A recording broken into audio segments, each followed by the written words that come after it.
All right, we are back with another episode of the Four Train Savages podcast, episode number 26. And Tyler, once again, we have another great guest, a writer and reporter for WFAN, as well as a contributor to SNY, Sweeny Murti. Thank you very much for spending the time with us, Sweeny. How are you doing? Wonderful, guys. How you doing today?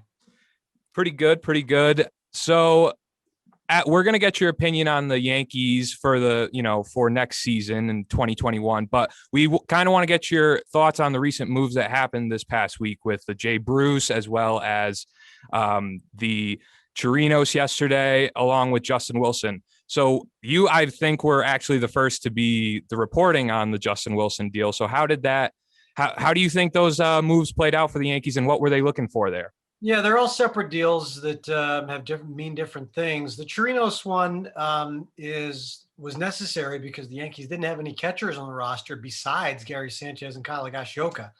If either one of those guys got hurt, then you're dipping into guys who last played in A-ball. So I wouldn't be surprised if there are more catchers signed, at least one more catcher signed on a minor league deal that has some sort of major league experience, because it all takes is one injury to wreck those plans when you're getting through 6-7 weeks of spring training. Justin Wilson adds to a pretty diverse bullpen. I think they've kind of, tried to remake their bullpen a little bit. Obviously, they traded away Adam Ottavino. They signed Darren O'Day. You had Wilson. Now, if you think about the setup core leading up to Aroldis Chapman, you have lefties in Wilson and Britton, and you have righties in Chad Green and Darren O'Day. And they all kind of give you different looks, different angles. What they specialize in, though, all of them is getting weak contact, soft contact. And that seems to be what's driving the Yankees in kind of setting up their bullpen and what they want to do with that. Jay Bruce is, really all winter I've been saying that the Yankees were kind of, lacking outfield depth. And a lot of that had to do with, the minor league season didn't happen last year. So you never got to see guys graduate from AAA. You never got to see guys graduate from AA to AAA, kind of knocking on the door, see what you have. So your outfield depth was basically what you had in the major league roster. And that was it. I mean, you saw, I think, one moment last year, Esteban Florial got called up, but, again, he's barely played above A-ball. Got a lot of guys like that called up around the league, just out of circumstance, because, you have an injury and you only have a limited pool to pick from. So you kind of had to replenish that. They signed a couple of other minor league outfielders with some experience that can play AAA. And Jay Bruce is here on a minor league contract. And I think it's, I don't believe he's going to be one of these guys that can just kind of skate through spring training on his veteran status and pick up a major league job at the end of it. I think he's got to perform and show that he can contribute on the roster. That's I think that's why he's here on a minor league deal. We'll see if he can make the team. Sweeny, like Rob said, I appreciate you coming on. This is super awesome for us. We look forward to, going about this a little bit. Rob mentioned you were kind of the first to break the Justin Wilson news yesterday. What kind of goes into breaking a story like that? When do you necessarily get the green light to, hit send on Twitter and things like that? Because we've seen some hiccups with some reporters this offseason, which I assume is totally normal. But just out of curiosity, what kind of goes into a move like that? Really, it's just about trusting the people that you are talking to and getting the information from. And a lot of times people are reluctant to hand it out, and you don't get it. And other times people are willing to help you out. It's about, who you have relationships with and who you trust. And as long, for me, as long as I trust the person telling me, I have no problems hitting send, as you say. It's go mode. Yeah. Sometimes there are things that are a little more complex. I remember a few years ago, I went to bed knowing details on the Yankees trading for Didi Gregorius from Arizona. Okay. I went to bed reluctantly because I didn't get, not that I didn't trust where I got it, but it was kind of being pieced together as I was getting it from people. And I needed one more person to really just firm it up for me. And I didn't have that. So I went to bed without reporting it. And I kind of freaked out a little bit. Didn't sleep well that night because I thought, listen, if I know this, somebody else does, guarantee it.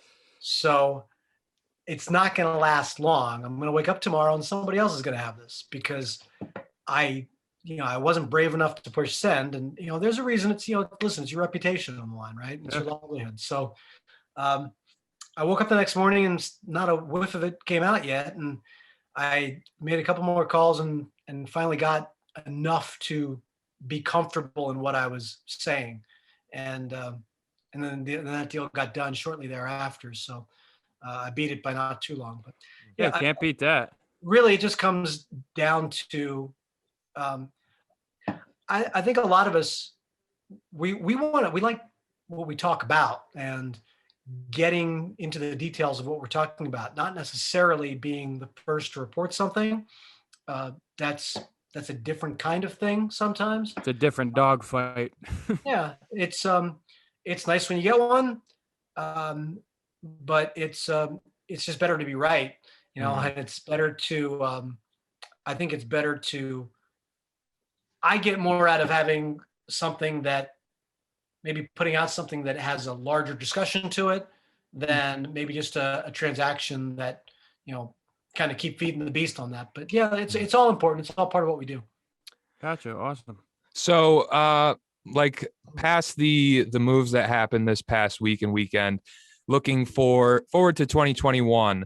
Obviously the DJ deal had to be done. It seemed that he is, he is a big part of this offense and a big part of the team overall.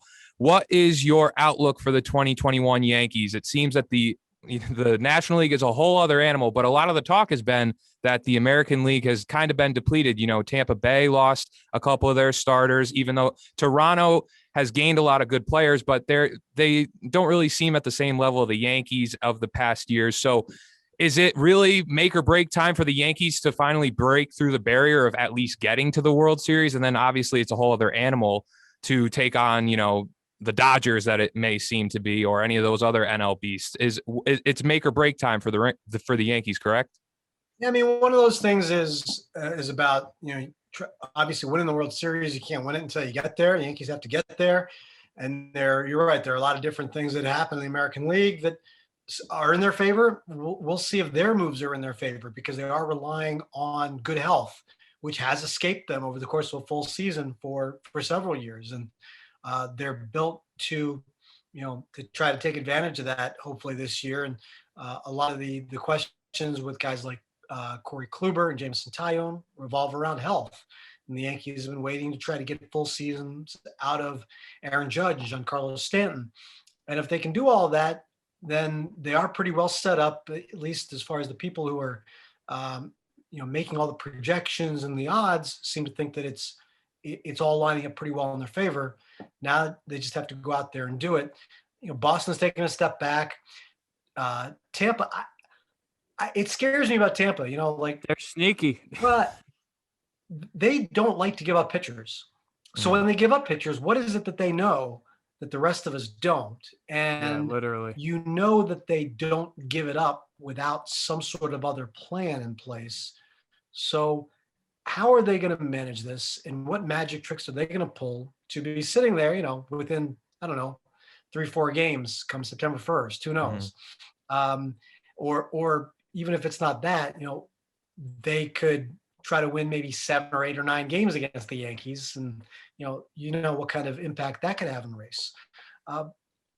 But yeah, I kind of feel like they've earned their smarts, and we should all kind of wait to see how it plays out for them before saying that they're not going to be in it this year.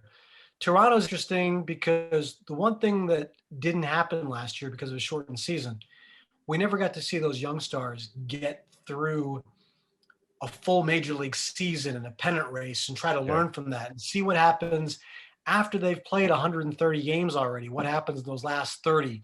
Will guys like Biggio and Guerrero and Bichette be able to, to withstand that and hold up and keep their production high when the games are at their most important? That's something that, you kind of want to see teams get through and show you. And just the nature of last season didn't allow that to happen. So that's the only thing. Toronto is super talented. Don't think they're done yet adding pitching. Think they're very dangerous. The only thing I'd really like to see is how they pass that test when they get there. The AL East will be something. A lot of questions to be answered, I think, on every team. Tampa could have a 10, 12-man rotation for all we know. They got a bunch of pitchers, but outside of their 3 or 4 starters they got, we don't really know what they're working with. But you mentioned Kluber and Tyone, Sweeney. And as we all know, aside from paying top dollar for pitchers like Cole and CC, Cashman hasn't necessarily had a very good reputation when it comes to acquiring starting pitching. How do you feel about Kluber and Tyone? Would you have rather had maybe a Paxton and Tanaka reunion? Do you like the upside with Kluber and Tyone, or what are kind of your thoughts on that? I did like both Paxton and Tanaka, and the idea of maybe bringing them back. I thought James Paxton pitched pretty well. I look back on after he finally signed back with Seattle. I look back at the stats again, and you kind of throw out last year the back issue and only made 5 starts, but he actually had a really good 2019 for them, and had a couple of pretty good outings in the postseason too. So I think he delivered on what you thought was there. We just didn't get a chance to see it kind of keep moving forward because of what last season ended up being. Tyone and Kluber fall into a lot of these categories where you're just kind of hoping that they can, put back together what they had. In Kluber's case, what he has already shown. In Tyone's case, what he's shown in spurts. It is a bit of a gamble. It's a pretty good gamble, and the Yankees, showed you how committed they were to staying under the luxury tax, and that's not something fans want to hear. But it's clear by every move that they've made this winter that that is acting as a cap for them, and that's driving a lot of their decision making. Especially when you hear Brian Cashman basically say that the idea of Tyone and Kluber salary-wise equal basically what Masahiro Tanaka would have tried to command, 2 for the price of 1 kind of thing. Again, it shows you where the priorities were in trying to stay under that luxury tax threshold. And that's kind of why these decisions were made where they were. Will they pay off? We'll see. There is a lot of risk attached to it. We will see. So obviously the games have to be played in order for these to be shown, but looking for sort of a surprise that you may see from the Yankees. It could be someone that we've brought back or someone that's been struggling, maybe a Gary Sanchez, or could you see one of like Tyone or Kluber? Do you see one of them making a huge impact on the team this year? Could it be like a Justin Wilson or, dare say a Robinson Chirinos if he somehow makes it onto the roster past spring training? So where do you look for one of those big surprise players to make a breakout in the Yankees? Yeah, I think it's all of them. I mean, to a degree, Corey Kluber is the type of guy who could slot in really nicely behind Garrett Cole if he's truly behind all his issues and has the durability to get through the season again. That could be something. The bullpen, there are a couple of guys in the bullpen that I'd kind of be interested in seeing how, I've thought for a couple of years now that Chad Green was the most vital reliever in that bullpen and could show you he was with some multi-inning stints. And through various circumstances, he's never really been able to get a hold of that role. I'm not sure yet if it's going to play out that way for them this time, but I'd really love to see what he could do as a guy who could go give you 2 innings, a couple times a week. And, if he gave you 2 innings twice a week and could, that adds up probably a lot, but you get the idea. He could face 6 guys. If he could get you 6 outs on on a given day and maybe 3 more another night, and be that effective a couple times a week. We've seen that, but his ideal role is probably as a multi-inning guy, and we just haven't seen him be able to stick in that role because of other circumstances, forces need in other areas, different injuries here or there, move guys around, or different games here or there, move guys around, and you can't really lock it down that way. But he's the one that I've always found the most interesting the last couple of years because he's so good. And I keep waiting for that breakout year from him. The position player wise, I'd really like to see Aaron Hicks, be the guy who stays out there for 125, 130 games. He had a very quiet consistent postseason when he got on base a lot. And I think that he can really, he's got to take it up a notch past the injuries and stay healthy. Yeah. The key I've always thought with Aaron Hicks, I've always described him as when you watch him play, he has games and weeks like Bernie Williams had months and years.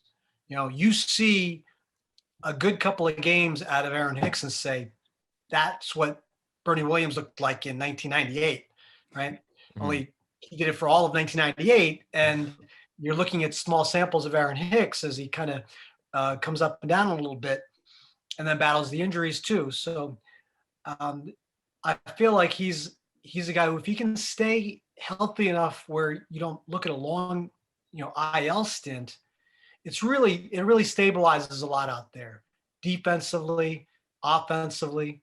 I think his approach is terrific. I think you've seen some of the wonderful things he can do. You just kind of want to see him. He's the kind of guy you want to see get Player of the Month. Not player of Monday to Wednesday. Yeah, you really want to see him have that consistency. We know what Aaron Hicks can do. I mean, I would love to, like you said, see it for the course of a full season. Look for him to stay healthy this year. Hopefully that arm heals up because, he's an elite defender as well, and the dude gets on base. Speaking of the outfield, Sweeny, me and Rob actually recently spoke to Brian Hoke as well, and we kind of learned that Gardy. I'm sorry. Sorry? Oh, you're sorry. We won't tell him you said that. We've learned that Gardy. I will. We've learned that Gardy's kind of a prankster in the locker room, and he was the dude that kind of went in there, broke the ice, gave all the young guys a hard time, messed with everyone. If Gardy's not coming back, who's taking that place? That's a big concern for me. I want to know who's messing up the locker room and who's giving people, a little bit of shit when shit is due, It might have to be Brian Hoke. I think he's earned that title. I love Hokie. Just having a little fun with you, buddy. It's a good question. And I think everybody has wanted to see Aaron Judge assume that leadership mantle for a couple of years, and he does at times. But when you lose CC Sabathia and perhaps Brett Gardner, we don't know if he's, for sure not going to be there. When you lose these guys, you're losing a lot of seniority. Yeah. And all of a sudden, the guys who you think are the young baby bombers these are the guys who are in charge now. Mm-hmm. You've got like Garrett Cole and DJ LeMay who have, a little more seniority in the league, and they certainly have the weight behind them to be heard. But I think they're different kinds of leaders.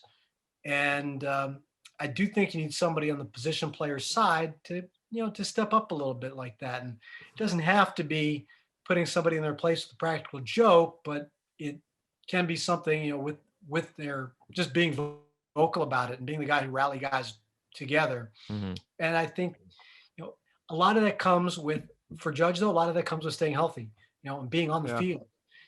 I can't tell you how many players have told me it's really hard to exert your influence as a leader if you're not out there with them in the lineup. Out there leading, gotcha. So if you're not in the lineup, it's really hard to have that kind of influence. And if Aaron Judge is staying in the lineup 135 times, I think it would, make a big difference in that regard. Yeah. So speaking of Gardy, barring any news that may be breaking before this podcast comes out, is it, with the deals that they made in the past week, I mean, Jay Bruce, he has played in recent years more so first base, I'd feel, and they're looking at him as a possible DH. But being that we have a full-time DH now in Giancarlo Stanton, and obviously he'll need rest days, but I feel as though it kind of thins out the ability to get Gardner, not so necessarily money-wise because they were able to get him for the veterans minimum, but does it make it harder now for Gardy? Do you still think, like Hoke told us anything else crazy happens, he still thinks that he's going to be there on spring training, popping out, right in the locker room there. So is there any, how is that going to play out? Is Gardy going to look to be signed pretty soon, or are we going to end up seeing him like right on spring training day or something?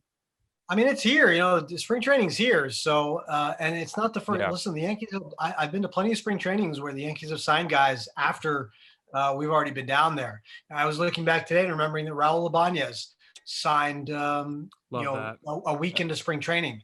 and a major league deal, a guaranteed major league deal. It wasn't a minor league invite. So listen, I just feel like I don't know what kind of money is still going to be there for him. I'm remembering a situation several years ago where Andy Pettitte kind of hemmed and hawed on whether or not he wanted to return. He waited a little bit to make his decision. By the time he finally decided, for sure, yes, I want to come back this year, the Yankees had spent money in other places and told him, here's all we have to offer. And it hurt Andy a little bit. He wasn't, I don't think, expecting that, because whatever he was being offered or thought to have been offered a month ago is now less because he had waited to make his decision. I think the Yankees are kind of in the same boat with every day they've made a move, they have less that they are willing to spend, not that they could spend, but are willing to spend on Brett Gardner. And it might just be up to him to figure out whether that's best for him or not. The thing with the Yankees roster right now is they could use him because Mike Tauchman's history is a small one. When you think about the idea of the outfield of Judge, Hicks, Frazier, let's say that's it right now. Tauchman is your extra outfielder. Jay Bruce, give or take, but I mean, we still have to see him perform in the spring. Exactly. If Tauchman is your extra outfielder who has to play, say, through a 6-week injury to one of the other guys, I know he's been capable in spots and was good off the bench, but playing him every day for 6 weeks is a different matter. And I don't think anybody would fear that from Brett Gardner. I think that it's just trying to figure out, do you have enough outfield depth? And I think that's a legitimate concern for the Yankees, given the injury history of the guys out there. It's fair. I mean, Gardy has produced time and time after again. Say what you want about Gardy, bringing him back or not.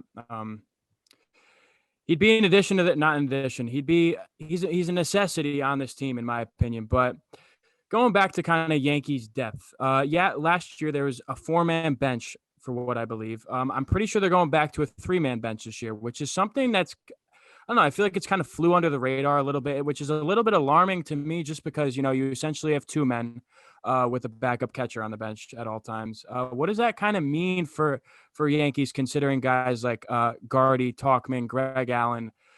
You got to have Tyler Wade in there for the middle infield, I would imagine. And then there's Miguel Andujar, Mike Ford, who are the odd men out there. And that's a lot of guys that, you would think fit somewhere at some point. It is, and it's a great question because as I was looking at it today, last year you had the roster start at a higher number and it gradually got knocked down. It's going to be at 26 this year, but there's no limit on the pitchers. And given the state of how you're going to have to get pitchers through 162 games this year, and after having only played 60, the question marks you have of getting enough innings out of these guys, I'm wondering if it's possible that they go 14 pitchers and 12 position players. That's a question that we probably won't have answered, on Wednesday, but I hope to ask it and see, where they lean. But 14 pitchers would leave you with 12 position players, leaves you with a 3-man bench. And, as much as we talk about trying to nurse the pitchers through 162 game season for the first time in a couple of years, same is true of the position players. Mm-hmm. And one of those 3 has to be a catcher. So now you're talking about basically 2 bench players if you're carrying a 3-man bench. And I don't know yet which direction they're going in. I think they could probably have an idea how they want to map it out, but the injuries are going to happen and tell us a lot about how they open the season. And we'll see. That's going to be the decision, really. I think in the end, it's going to come down to that decision, a 4-man bench versus a 3-man bench, and who gives you the best chance to at least start the season that way. As a Yankee fan, I'm rooting for the 4-man bench. I'll tell you that much. Yeah. So we'll kind of leave you off on this, Sweeny. We talked about the American League and how they kind of shape up, and we'll see how they do against teams like Tampa, Toronto, maybe the White Sox. Seems like that's been the hot team to kind of, compete with the Yankees in the American League. How do you think that they stack up against a National League foe in either maybe the Dodgers, the Padres, possibly any of these other kind of juggernauts that seem to be out in the National League. I don't want to put too much pressure of like, do you think they're going to win the World Series this year? Because that's what we're all hoping as Yankee fans, that they finally get over the hump in this past 4-year stretch of the new baby Bombers, that they finally get that new ring.